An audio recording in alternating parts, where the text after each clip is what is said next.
You ask Tiger to solve. This deals with linear equations with one unknown.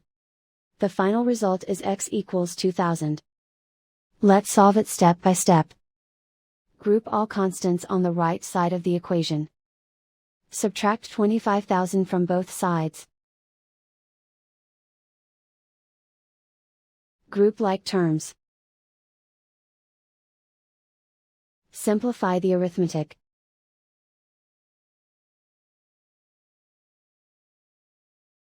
Isolate the x.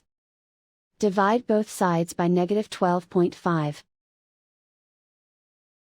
Cancel out the negatives. Simplify the arithmetic. Cancel out the negatives. Simplify the arithmetic. And so the final result is x equals 2000.